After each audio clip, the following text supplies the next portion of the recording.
నమస్తే. Big boss season 9 ఇప్పటికీ 13 weeks అయితే కంప్లీట్ చేసుకుంది. ఈసారి జరగబోయే ఎలిమినేషన్ చాలా ఇంట్రెస్టింగ్ గా ఉండబోతుంది అంటున్నారు.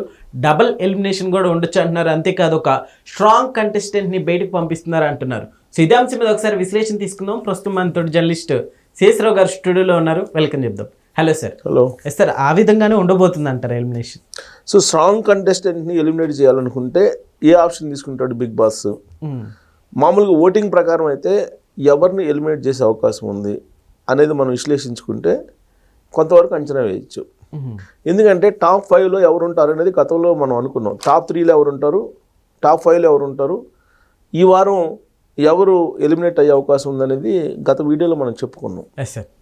ఇప్పుడు లేటెస్ట్గా మారినటువంటి ఈక్వేషన్స్ ఏంటంటే, యాక్చువల్గా టికెట్ టు ఫినాలేలో ఆల్రెడీ కళ్యాణ్ విన్ అయ్యాడు. టికెట్ టు ఫినాలేకి వెళ్ళిపోయాడు.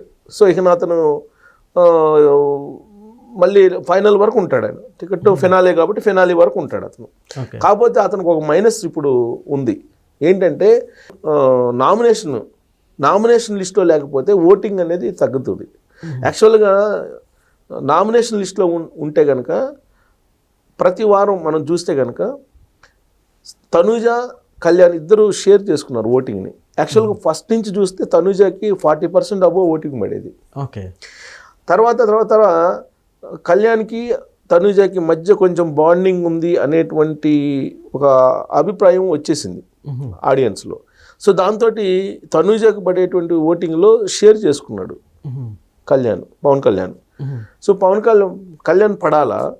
అతను యాక్చువల్గా మిలిటరీ కదా. సో మిలిటరీ మ్యాను, టాస్కులు కూడా బాగా ఆడుతున్నాడు. ఫస్ట్లో కొన్ని ఆరోపణలు ఎదుర్కొన్నాడు. ఇతను అమ్మాయిలను టచ్ చేస్తాడు అనేటువంటి ఆరోపణలు, ప్రత్యేకించి ఆరోపణలు ఎవరి దగ్గర నుంచి ఎక్కువ ఎదుర్కొన్నాడంటే తనూజ నుంచే ఎక్కువగా. అదే తనూజ ఇప్పుడు కళ్యాణ్ పడాలా, గెలవాలని సపోర్ట్ చేస్తూ వచ్చింది ఈ వారం మొత్తం. పైగా అతనికి సపోర్ట్ చేసింది. వాళ్ళిద్దరి మధ్య బాండింగ్ ఏదో ఉందని చెప్పి క్లియర్గా అర్థమైంది ఆ టాస్క్ని చూస్తే. దాంతో తనూజ ఓట్ బ్యాంకు నీకు కళ్యాణ్కి పడి ఉండేది. కానీ ఇప్పుడు ఆల్రెడీ టికెట్ టు ఫినాలేకి వెళ్ళిపోయాడు కాబట్టి అతనికి అవసరం లేదు. ఇప్పుడు ఆ ఓట్ అంతా ఎవరికి పడుతుంది? ఆ ఓట్ అంతా తనూజకి పడాలి. తనూజకి పడాలంటే తనూజకి ఎంత రావాలి? 35 to 40% రావాలి. కానీ ఈ వారంలో ఆవిడకి వచ్చింది 25%. ఓకే. దానికి కారణం ఏంటంటే ఆమెకున్నటువంటి క్రేజ్ తగ్గిపోతూ వస్తుంది. మరి టైటిల్ విన్నరు అని చెప్పి అంటున్నారు. టైటిల్ విన్నరు అని చెప్పి మొదటి నుంచి ఉంది. మరి ఈ ఆడియన్స్ ఈ ఓటు బ్యాంక్ ఇవన్నీ చూస్తే కనుక గతంలో ఉన్నటువంటి క్రేజ్ పడిపోయిందని చెప్పి చెప్పచ్చు. 10% పడిపోయింది. ఓకే. లేదంటే అంతకుముందు 35 to 40 మధ్యలో ఉండేది ఓటు ఆడియన్స్ ఓటు. కానీ ఇప్పుడు పడిపోయింది. అయినప్పటికీ కూడా టాప్లోనే ఉంది. ఓకే. ఆ తర్వాత ఫస్ట్లో బాగా పుంజుకుంది ఎవరు? సంజన. ఎప్పుడైతే డెమోకి అలాగే రీతికి మధ్య రిలేషన్ ఉంది, వాళ్ళు ఒకే బెడ్ మీద కొనుక్కుంటున్నారు, ఒకే బెడ్ మీద కొట్టుకుని ఒకే బెడ్షీట్ కప్పుకుంటున్నారు. తర్వాత వాళ్ళు చేసేటువంటి వ్యవహారాలని నేను చూడలేకపోతున్నాను, నాకు కంఫర్ట్ లేదు ఉండటానికి అని చెప్పేసి ఎప్పుడైతే చెప్పిందో, ఆ చెప్పినటువంటి దాని మీద అలా చెప్పకూడదు అది అని చెప్పి బిగ్ బాస్ హోస్ట్ నాగార్జున ఆవిడ చేత క్షమాపణ చెప్పించాలని చూశాడు. కానీ ఆవిడ క్షమాపణ చెప్పలా. లాస్ట్కి ఆయనే కొంచెం తగ్గి సంజన వెళ్ళిపోవడానికి రెడీ అయిపోయింది. బిగ్ బాస్ హౌస్ నుంచి వెళ్ళిపోవడానికి ఆయనే బతిలాడుకొని హౌస్లో ఉంచాడు. ఆ ఎపిసోడ్ని చూసినటువంటి వాళ్ళు, ఆ సీన్ చూసినటువంటి వాళ్ళు సంజనాకి ఓట్లు బాగా వేశారు. బజ్ పెరిగింది. కానీ చివరికి వచ్చేటప్పటికి, చివరి 2-3 రోజులకు వచ్చేటప్పటికి బజ్ తగ్గిపోయింది. ఎట్లా సార్? ఇప్పుడు చివరిలో ఉన్నారు ఆవిడ ఓటింగ్ పరంగా చూస్తే కనుక ఆవిడ ఇప్పుడు ప్లస్ ఎలిమినేషన్ లిస్ట్లో పెట్టినటువంటి కొన్ని టాస్కుల్లో ఆవిడ పార్టిసిపేట్ చేయలేదు. సో దాంతో సంజన అలాగే సుమన్ శెట్టి వీళ్ళిద్దరికీ ఒకటే ఓట్ బ్యాంక్ ఉంది. ఇంచుమించుగా 15%, 16%లో ఉన్నారు వీళ్ళిద్దరు. సో వీళ్ళిద్దరు లాస్ట్లో ఉన్నారు, డేంజర్ జోన్లో ఉన్నారని చెప్పేసి అనుకోవాలి. ఇక రీతు చౌదరి తీసుకుంటే రీతు చౌదరికి ఈసారి ఓట్ బ్యాంక్ బాగా ఉంది, స్ట్రాంగ్ ఓట్ బ్యాంక్ ఉంది. థర్డ్ ప్లేస్లో ఉంది స్ట్రాంగ్లో, సెకండ్ ప్లేస్లో, థర్డ్ ప్లేస్లోనే ఉంది. ఆ తర్వాత భరణి, తర్వాత డిమో పవన్, వీళ్ళందరూ ఉన్నారు. సో మొత్తం ఇప్పుడు ఇద్దరు తప్ప మిగతా వాళ్ళందరూ నామినేషన్లో ఉన్నారు. ఎవరెవరు? కళ్యాణ్ పడాలా, ఇమాన్యుయల్, వీళ్ళిద్దరూ నామినేషన్లో లేరు. Yes sir. ఆల్రెడీ కెప్టెన్ కూడా ఎవరు? కళ్యాణ్ పడాలా. ఇప్పుడు సామాన్యుడిగా ఎంటర్ అయిపోయి దాదాపు 2 సార్లు 3 సార్లు కెప్టెన్ అయ్యాడు అతను. Yes sir. ఇప్పుడు కెప్టెన్ కూడా. సో ఇమాన్యుయల్ వాళ్ళిద్దరు తప్ప మిగతా వాళ్ళందరూ నామినేషన్స్లో ఉన్నారు. మిగతా వాళ్ళు ఎవరెవరు? భరణి, సంజన, రీతు చౌదరి, తర్వాత డెమో పవన్, ఎస్ సార్. తర్వాత సుమన్ శెట్టి, వీళ్ళు ఉన్నారు. తనుజ కూడా నామినేషన్స్లో ఉంది. అవును సార్. సో కాబట్టి నామినేషన్స్లో ఉన్నారు కాబట్టి ఇప్పుడు ఓట్ పర్సంటేజ్ని బట్టి చూసుకుంటే కనుక ఎవరు వెళ్ళాలి? ఎలిమినేషన్కి ఎవరు వెళ్ళిపోవాలి? సంజనను సుమన్ శెట్టి వీళ్ళిద్దరు వెళ్ళాలి. Yes sir. ఇప్పుడు సంజన, సుమన్ శెట్టి ఇద్దరిలో తీసుకుంటే సుమన్ శెట్టి లిస్ట్లో ఉన్నాడు. సుమన్ శెట్టి ఆల్మోస్ట్ ఎలిమినేట్ అయ్యే అవకాశం ఉంది అనేది అర్థమవుతుంది.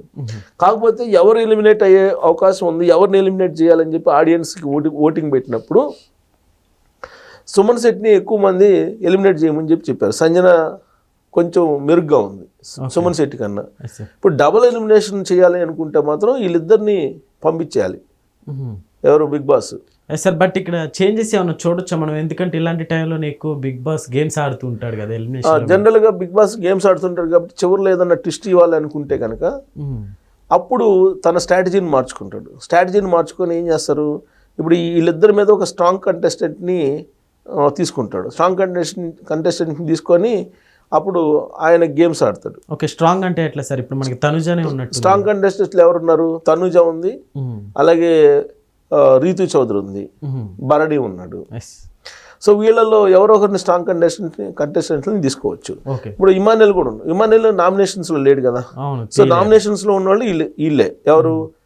తనుజ, రీతు చౌదరి, భరణి, వీళ్ళే కదా స్ట్రాంగ్ కంటెస్టెంట్లు. సో ఈ స్ట్రాంగ్లో ఎవరిని తీసుకున్న? స్ట్రాంగ్లో కూడా ఎవరు స్ట్రాంగ్ ఉన్నారంటే రీతు చౌదరి స్ట్రాంగ్ ఉన్నారు. తనుజ తర్వాత రీతు చౌదరి స్ట్రాంగ్ ఓట్ బ్యాంక్లో ఉంది. ప్లస్ భరణికి ఒక గేమ్లో సంజన రాంగ్ స్టెప్ తీసుకున్నారు అనేటువంటి ఒక సింపతి ఉంది ఇప్పుడు ఈసారి. ఈ ట్రయాంగిల్ దాంట్లో రాంగ్ సంచాలక్గా సంజన రాంగ్ డెసిషన్ తీసుకున్నారని తనుజ కూడా రైజ్ చేసింది ఇష్యూని. దాని మీద పవన్ కళ్యాణ్ పడాల మీద కూడా భరణి ఎక్కువ వాయిస్ కూడా వినిపించి ఫైట్ చేశారు, బాగా ఫైర్ అయ్యాడు. సో అక్కడ కొంత సింపతి ఏర్పడింది భరణికి. సో స్ట్రాంగ్ కంటెస్ట్ ఎవరున్నారు అని అంటే డెమో పూర్తి సపోర్ట్ చేస్తున్నాడు. ఎవరికి? తనుజకి. సో వాళ్ళిద్దరి మధ్య ఏంటి అనేది అందరికీ తెలుసు. సో ఇప్పుడు ఒకవేళ స్ట్రాంగ్ కంటెస్టెంట్ని తీసుకొని ఎలిమినేట్ చేయాలి అనుకుంటే హోస్ట్ నాగార్జున తనుజని ఎలిమినేట్ చేయొచ్చు. తనుజని ఎలిమినేట్ చేసే అవకాశం ఉంది. అలా కాకుండా ఓటింగ్ ప్రకారం ఎలిమినేట్ చేయాలి. డబుల్ ఎలిమినేషన్ అయితే సంజన, సుమన్ శెట్టి ఇద్దరు ఎలిమినేట్ అయ్యే అవకాశం ఉంది. లేదు ఒకళ్ళని ఎలిమినేట్ చేయాలి, సాధారణ జనరల్గా ప్రతి వారం ఎలిమినేట్ చేసినట్టు విధంగానే అనుకుంటే సుమన్ శెట్టి ఎలిమినేట్ అయ్యే అవకాశం ఉంది. అసలు ఇలా కాదు, స్ట్రాంగ్ పర్సన్ని ఎలిమినేట్ చేయాలి, స్ట్రాంగ్ కంటెస్టెంట్ని ఎలిమినేట్ చేయాలనుకుంటే రీతు చౌదరిని ఎలిమినేట్ చేయొచ్చు. సో రీతు చౌదరిని ఎలిమినేట్ చేయడానికి కూడా అవకాశం ఉంది. కాబట్టి డబుల్ ఎలిమినేషన్ అయితేనేమో సాధారణంగా వీళ్ళిద్దరు వెళ్తారు. లేదు స్ట్రాంగ్ కంటెస్టెంట్ని కూడా పంపించాలనుకుంటే రీతు చౌదరిని పంపించేస్తారు. సో కాబట్టి రీతు చౌదరి, సుమన్ శెట్టి, లేదా Sanjana, Suman Shetty confirm double elimination అయితే. లేదనుకుంటే రీతు చౌదరిని ఒకదాన్నే పంపించేటువంటి అవకాశాలు ఉన్నాయి. Okay sir, thank you.